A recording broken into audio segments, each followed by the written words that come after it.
Hi, I'm Peter Haddock and I'm here with Adam at the UK Construction Week, and we're on the infrastructure hub here, Adam. What was great earlier is you were part of a panel discussion with Costain Lendlease and talking about early engagement.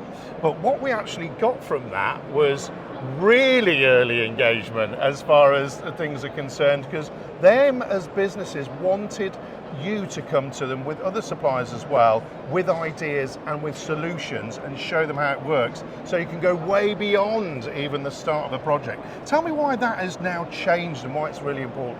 Yeah, well, I guess what we've really seen today and the engagement that we had, we're talking going back to REBA stage 3, which is basically just post-concept design, and looking at buildability. And if we can't figure out a way to build the project, it's not going to happen.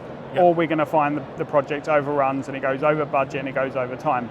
So the likes of Lendlease and Costain are saying we need to get our supply chain in early doors, because they've got the innovations. They're the creators. They're going to be the guys that are helping us on the project when we build it.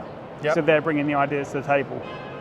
And this is the whole point for me. It was like, when we're talking about things now, we're talking about things in a digital twin sense. And we were talking about how you can take that digital twin, but then integrate solutions into that digital twin so we can see them before anything comes onto site. How is that actually working in real terms? Because you're now doing that, aren't you? We are. And you're looking at logistics. So that is the buildability, how this is going to happen, how we can manage deliveries to site, the spoil excavation, how we take it off site. But we're also looking at, it might be temporary works, it might be a basement construction, and how we can add value to the design. So we're taking or encouraging the main contractors to bring us the permanent works design in a Revit model, so in a BIM environment, and then we'll design our props or our products and look at the ways that we can improve the logistics by collaborating with the main contractors. And what was really, really interesting for me, there's one project in London where you changed that, or the way in which that was going to be built, created a slab for all the logistics, and that literally took months off the program time because then nobody had anywhere to put anything. But change that design, get a slab that's capable of doing that, and build that in a different way. How did that work out? Well, if you look at a lot of the projects that are coming up in London, up till now, a lot of them have been blue sky dig. So you're digging down to the basement and then you're coming up. Well, that creates its own problems around logistics, because a lot of them are at the perimeter of the project. So you've got no room around the project. If it's on a red route, you've got no room for logistics. So a lot of the designers are considering a top-down construction. So you're putting the basement slab in first, and then you're going down, which means you can build up at the same time. Then it poses the problem, how do you get the muck out underneath the slab? So the project you were talking about, we worked with the main contractor collaboratively at tender stage, and we designed a gantry system with them that utilised our bulk X to remove the spoil and take it straight into the truck. The really interesting thing about that was taking the gantry crane off the slab and putting the gantry crane on top of the gantry. Right. So you had a lot more space. Picture of this, folks. So we had a lot more space on the logistics slab for lorry movements. And then the bulk X were going down into the shaft, taking the spoil out straight onto the truck. So the lorries were just a constant flow.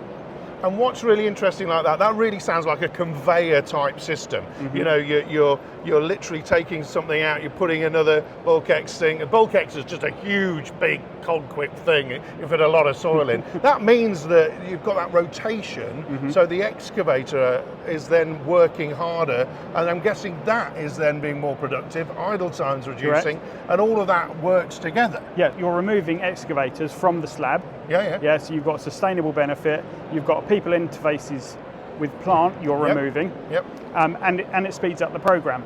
And then it means, because you're filling up a bulk X in the bottom of the shaft, you've got a lot more choice about the type of machine that does that fill. What's interesting, designing a gantry crane that can also, though, do things like move around the formwork and shoring and the heavy propping and steels and things like that as well, isn't it? Yeah, so this gantry is multifaceted. Yeah. So you're removing, but it's also delivering. Yep. So you could have 2 trucks on the logistics slab, you could have one removing spoil, the gantry crane moves across and it could be taking rebar down to the shaft. Yep. At the same time, the gantry is used to support the force work. And so all of that is what we call at the start clever logistics. Literally get the design, get the model, change the way you're constructing completely, and go on that journey before anything even arrives. Now that's where you come into the point of digital twin, yes, but now digital program. Yeah. And so how are we going to do that? How do we bring in all the materials and the logistics, and how do we schedule that?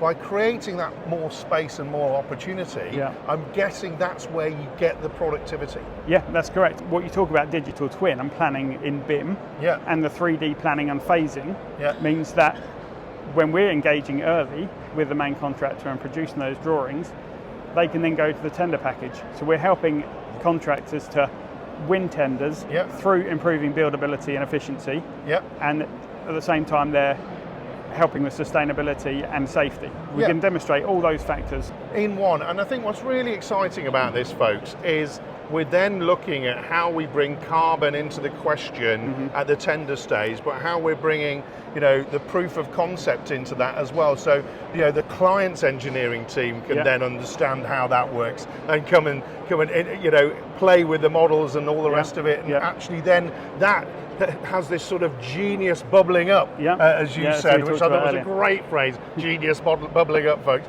that says, well, why do we do this as well? And why do we do that as well? And it changes the perception of the supplier coming in and doing something, what it did at all of the different times before. Exactly, it's adding meaningful value to the build. So it's not something we're doing on our own, it's not something the main contractor's doing on their own. They realise they need the supply chain. The designer, the consultant, they realise they need a supply chain. It's about getting the right minds, as we talked about earlier, in the room, and that's when you get this genius bubbling up.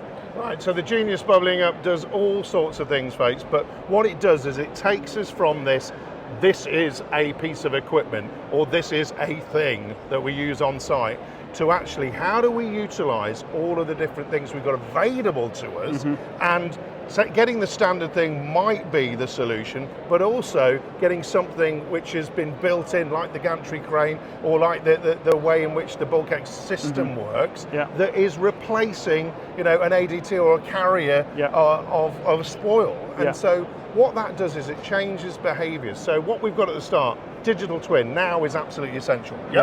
We've then got the ability to then model inside that using existing tolerances of equipment, formwork, shoring, gantry crane, steels, props, etc. Then we've got the deliverables, which says the hole's got to be this big to fit the bulkheads down into it. So we can and you need the right size tower crane. And the right strength of that with the spoil and things.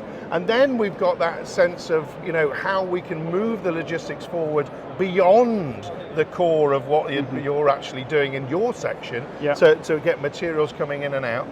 Then we've got all the productivity benefits, then we've got the carbon benefits, then we've got the productivity again when we take away all the other elements to the whole design phase. So we're not doing this on the site, we've done it before.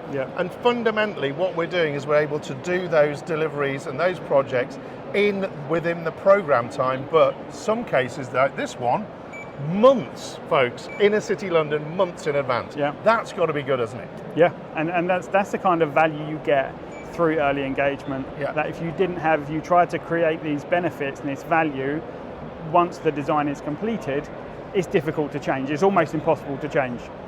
And we know changing behaviours is what digital's all about, folks. So everybody's got to get on board, because then we can come up with some clever new ideas. Cheers. Thank you, Peter.